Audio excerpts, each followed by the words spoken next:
Okay. I think this is my fourth half hour, and this will complete with 11 and 12. It shouldn't even go 30 minutes. But it's a lot of information. Again, the only man who has ever explained it properly, and it was written that way. God didn't want somebody else to figure it out. It's my third proof. The writing of the books and the knowledge in it, first proof, both books. My knowledge of heaven, being Elijah, was primarily he put into the book. And then this chapter 21 is very important. So be sure to share it, talk to people about it, and tell them, I finally figured out 53. I figured out when God's coming back. Yeah, I did it myself. See if they believe it. They won't. He'll say, who told you? Nobody's been able to figure that out. And you say, well, that's easy. All you're going to know is Isaiah 11:53, Jeremiah 31, and Ezekiel, where you'll find God's covenant of friendship. Yeah, we got a covenant coming. And the covenant of sin forgiveness that comes in Malachi 3. When you get to Malachi 3, now you're on the last page of the prophets. And what happened? God stopped speaking to his prophets. Okay, this is his last words on what the day of the Lord is. Because he completely changes it. Completely. It was supposed to be a day, and according to, there were 7 prophets who say day of the Lord. And inevitably, it was, in the scenes of the Dead Sea Scrolls believe this too, that evil was going to be removed from the earth in one form or another. You know, evil and bad things, and it was going to be world of peace and things like that. So I can see where Randan may have gotten off on a tangent on that, but the fact is, Malachi 3 to be interpreted in a modern time. See, that was great writing for antiquity. And there's a chapter on it and a video, and it tells you just these things. It shows what everybody said. And the scroll of remembrance, and God declared this is the day of the Lord, and I'm making a scroll of remembrance for this deed, because I know not everybody heeds me and reveres my name. And guess who's in the line of those people who don't go into the scroll? The rabbis. They've been dismissed as far as God's concerned. They don't heed him, revere his name. They'll say, wait a minute, I pray every day, I love God, this, that, and this. Look at all the things I do. And God says, yeah, you're a false teacher. You teach man's word over mine. You know, you can't cross God twice. All it's got to be is one time. How about Tovia Singer adding to the Torah by making the murdered of the Holocaust, who all died, by the way. They didn't get long alive. They weren't exposed to death. They died. Guilt offerings. Let's go to Leviticus. And a guilt offering is a compensatory offering for the destruction of religious relics and something of that nature. And you got to pay the rabbi when you offer the animal. You know, it's an atonement. It's a restitution. What does that have to do with anything? I can understand the Christians saying our guy was an unblemished lamb. AKA in Leviticus, sacrifice of an unblemished lamb. And of course, I'm blemished. 53. If you're in 53, you're blemished. If you fit it. Can't be Jesus. 11. Can't be Jesus, not from the stump of Jesse. So, you know, I want to take this Christianity with the Jewish people saying, that's him. We believe it 100%. Of course, it'll take time to actually believe it, but intellectually, you can't deny it. And good luck, if you don't believe me, good luck to you ever finding Moshiach.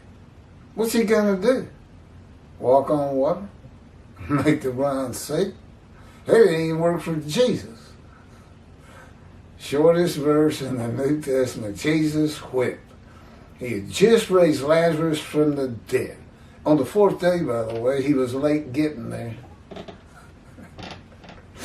And it says, and nobody believed he was who he said he was.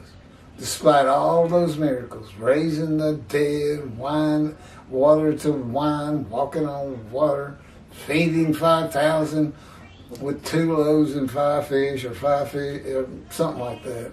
A few fish and a couple loaves of bread. You know, Muhammad did the same thing. Same stories everywhere. That's a story for people who are basically starving to death. That's what it's for.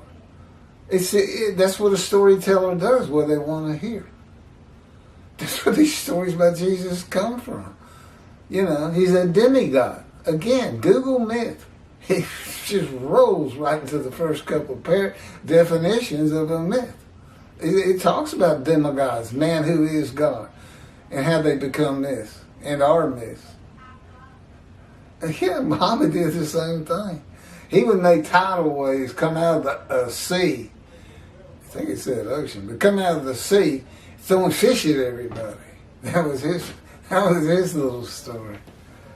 That's what people did back then. They're illiterate. They just told stories, and you make things up what they want to hear. They want to hear about food.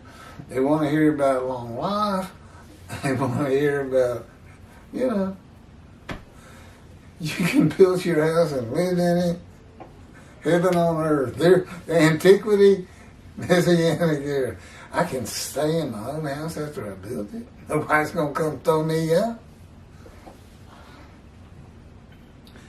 Verse 11. It's only verse 11 and 12 left. From the toil, this is Rashi again, more talk about the soul, doing stuff on its own. From the toil of his soul, he will see. He will be satisfied. With his knowledge, my servant will vindicate the just for many, and their inequities he would bear. Okay, if the servant is all the people Israel gathered as young man, and that's what Toby and Jews for Judaism says. My servant. What this would read is, with his knowledge, with the knowledge of all my people, gathered together as one man. My people, all gathered together as one man, the Jewish people, would vindicate the just of the Jewish people for the many of the Jewish people. Was he going to do that for themselves? I mean, what is this? It doesn't fit, people. It's an absurdity. And the fact that those two, as intelligent as they are, don't get that makes me really question their motives for saying it's Israel and not knowing full well it doesn't fit. And we know any more than the Christians saying Jesus fit. You can bet the rabbis say the Christians have no idea. They can't read this right. Well, that would go back at you. Nobody's reading it right until the righteous servant comes. Now you know what it's all about. You know how it's crafty writing on God's purpose. He knew it was going to be thousands of years before he had the day of the Lord, and before his righteous servant Moshiach, prophet like Moses and Elijah, one description, me, would be his representation. Rashi, Midrash. From the toil of his soul, he would, it says eat, up here it says he would see and be satisfied. I don't know which one it is. And he would not rob and plunder.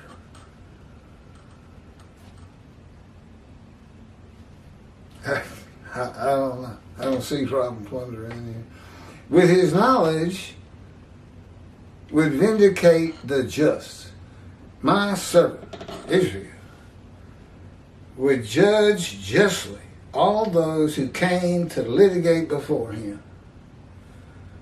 Well, litigate before him is the Jewish people. It's the Jewish people. Yeah. I've heard Toby say this too when talking about the Christians. How does God sacrifice himself since they call Jesus God? How is that? Isn't that what? It's a little bit different than that. Anyway, he calls it the same problem. You can find it in the video on his explanation of 53, his commentary on 53:10. It's in there.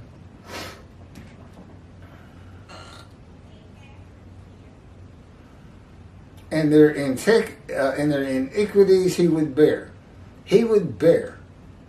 Israel would bear in the manner of all the righteous. As it is said, Numbers 18, verse 1. You and your sons shall bear the iniquity of the sanctuary. I don't know, does the sanctuary have iniquity? Okay, here's mine, JPS. Out of this anguish he shall see it. Not eat it, it's see it. He shall enjoy it to the full through his devotion. My righteous servant makes the many righteous. It is their punishment that he bears. Out of his anguish he shall see it. He shall enjoy it to the full through his devotion. Midrash commentary. This is a reference to Isaiah 11:2, where one of the attributes of the Spirit that alights upon the Anointed One is a spirit of devotion and reverence for the Lord. The anguish, it says out of his anguish, is the emotional and physical pain Ezekiel suffered by punishment and the power of God to make him suitable for his purposes. God's righteous servant, myself, when he comes out of God's fire of refinement and anguish of it, is devoted to God and to the Jewish people, who I do not want to see destroyed in the destruction of Israel, because they won't build a temple and the rabbis will not teach them that, hey, we should have a temple right now. We don't know when he's coming back. You never hear that. No, you hear the world's going to love him, Messianic era garbage.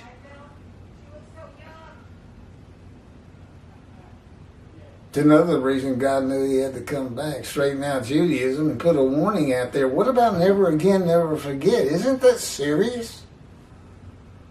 Well, why would you remember the Holocaust or that the world hates you when your rabbis are telling you the world's going to love you? False teachings, they should be dismissed, and they got no business in the Jewish heaven unless they start teaching this book, straightening everything out as servants of God. Not a righteous servant. But I don't feel that anger on the inside. I can calm right back down. God got a puppet. That's all I am. Everything's good. But they do anger me. I still can get angry. I just don't feel it like I did before. It's just different. No.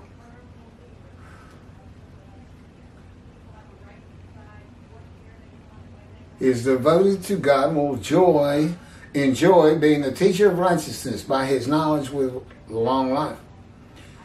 Knowledge, a Gentile must be taught not only of the Scripture, I've never read the Bible, but of the Jewish people and their history, the Middle East, war, Israel and its government, and all else he may need to know, like Abraham, a stranger in a strange land of a strange language. And just as Ezekiel was given knowledge in his fire of refinement.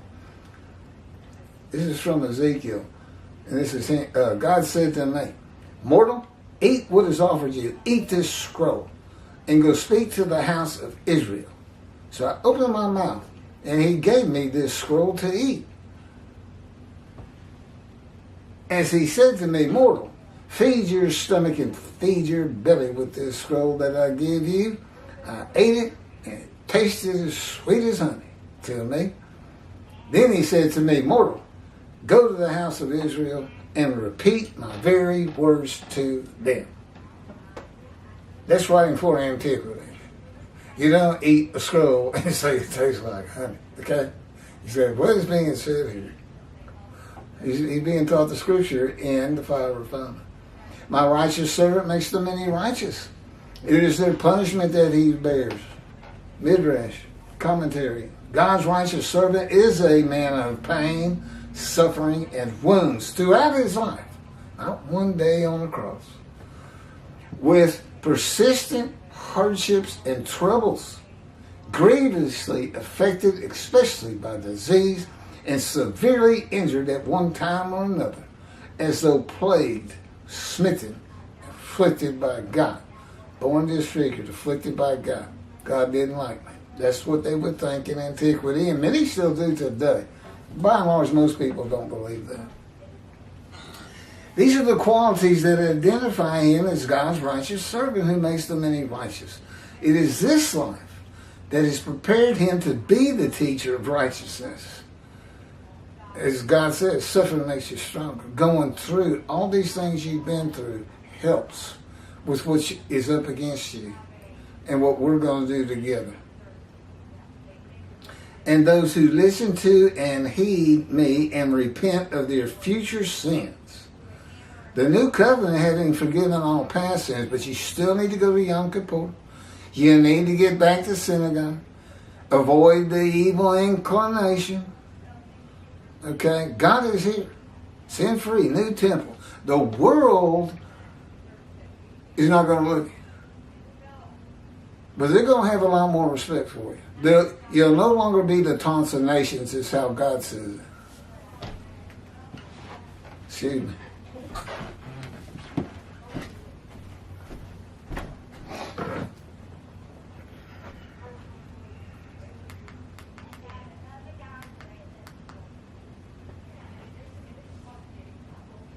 Commercial. Well, I'm a one-man operation. I got to do everything. That shouldn't have even gone off.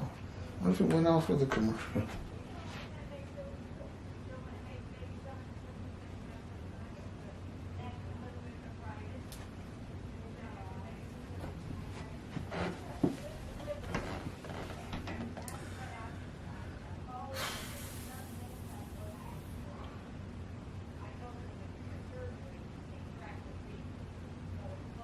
Those who listen to and heed me and repent of their future sins.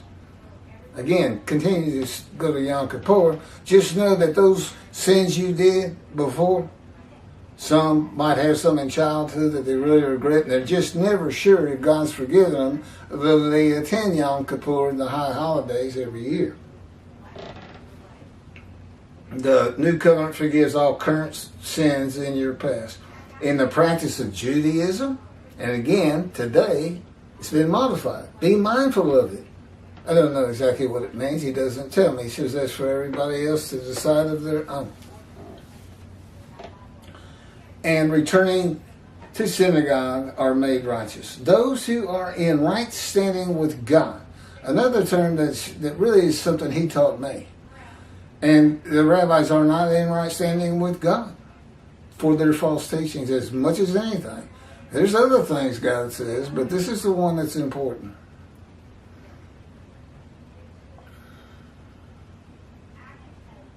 Those who are in right standing with God are entered into the scroll of remembrance of Malachi 3. And he says it there. Some still don't heed me. Even though the covenant itself of Jeremiah 31:31, God says, and all shall heed me. Well, it's written like that because that's what God would expect. If I'm going to forgive everybody's sins, I expect everybody to listen to me, and that means listening to my prophet. But in Malachi 3, he's very realistic. This is what the day of the Lord truly is. Okay? All evil is not leaving the planet. I'm here, people, and everything else these other prophets said has not happened and will not happen. It's just Malachi 3. God's here. He's prepared a prophet like Moses, righteous servant Moshiach, Elijah. He set it up. Listen, I was kind of stunned when he started teaching me this one description for righteous servant thing. It took a while for it to really take hold with me, but now it's just as natural as anything, of course. And how clever and crafty the writing is. 53 itself. I want to make sure they can't put an unblemished anything in here, because I'm going to blemish him in the verses. Very crafty. The angel of the coming you desire is already leaving. Well, Jesus describes John the Baptist as Elijah, the messenger who receives the new covenant of Jeremiah 31, but he leaves out the angel of the covenant that you desire, knowing full well, with his knowledge, that meant sin forgiveness of the Jewish people. So why do you go to your death? And again, I don't think he thought he was. Father, Father, why have you forsaken me? There it goes blurry again, but it always comes back, so I'm going to keep going and finish up. Malachi 3. The Lord has heard and noted it, and the scroll of remembrance has been written at his behest concerning those who revere the Lord and esteem his name. And on the day that I am preparing, said the Lord of hosts, they shall be my treasured possessions. I will be tender toward them as a man is tender toward a son who ministers to them. There's a way of interpreting it to say that's how God treats you in heaven. He's not going to come down here and treat you like that. And that's why being in the scroll of remembrance is the doorway to heaven, the Jewish heaven. The scroll of remembrance is not the book of life. The day that I am preparing is the day of the Lord.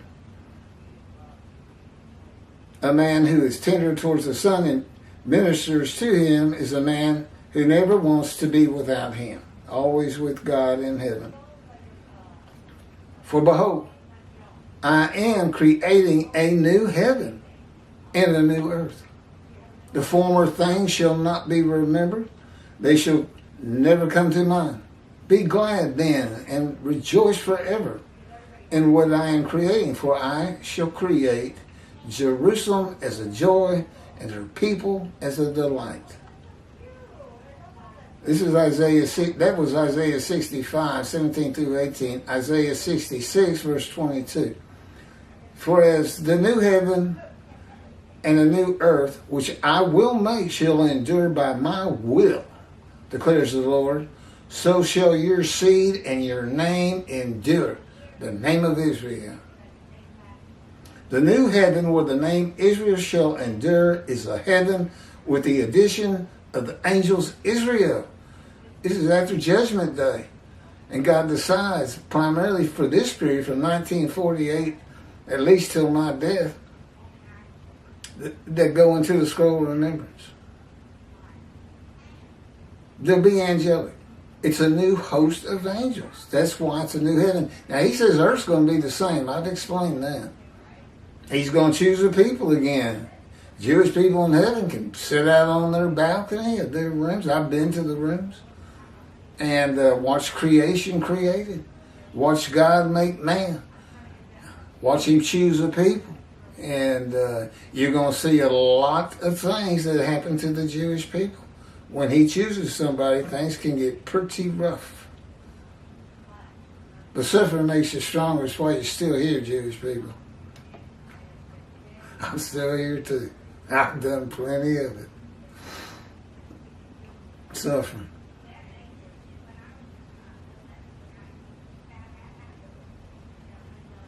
Verse 12. Therefore I, God, this is from Rashi's book, still God, will allot him a portion in public, and with the strong he shall share plunder, because he poured out his soul to death, and with transgressions he was counted, and he bore the sin of many and interceded the transgressions. Do you see that? What he says in his Bible? Hebrew Bible, again, use your JPS.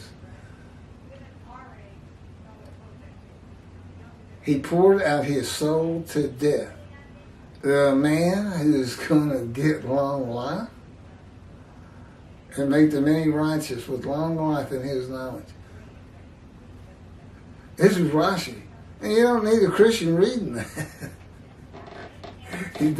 He's exposed to that. Verse 12. Wait till you read my 12 from the JPS.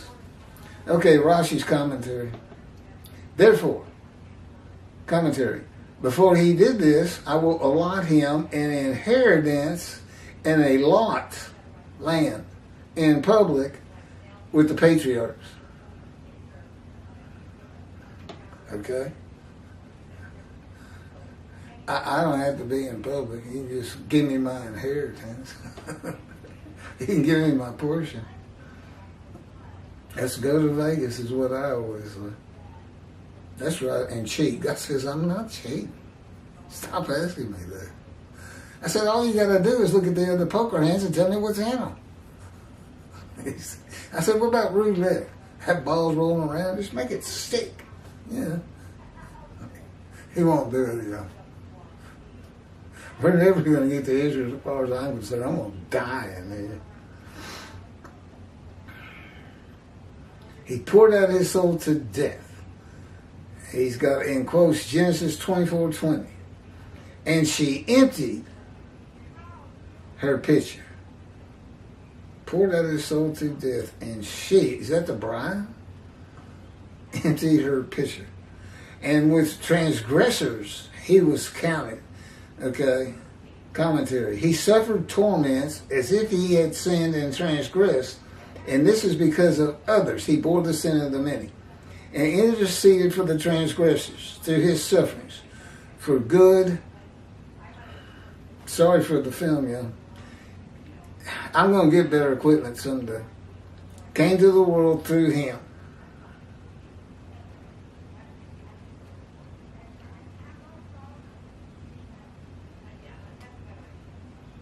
Okay, JPS in my commentary. Assuredly, I will give him the many as his portion. He shall receive the multitude as his spoil. For he exposed himself to death and was numbered among the sinners. This is the only one Jesus fits, by the way, is verse 12. It is a sinner. I got a top 10 lies of Jesus Christ.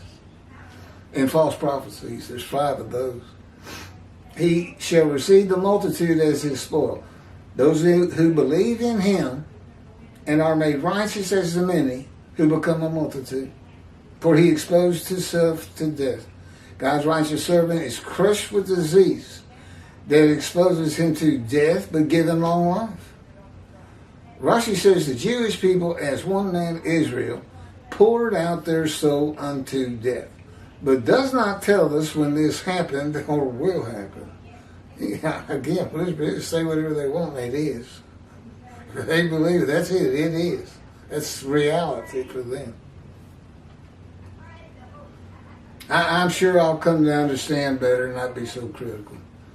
Whereas he bore the guilt of the many. Rashi says he suffered torments as if he had sinned and transgressed, and this is because of the others. He bore the sin of the many. You notice what you're not hearing? You're not hearing one thing on a 5 refinement that we see in Ezekiel when he is preparing him to be a prophet to the exiles. His face brazen in his ears, his forehead hard as adamant. He shall not fear being dismayed by their people. And then all those things that happened to Ezekiel, pinned to the ground, chastised, maltreated. Well, think about it.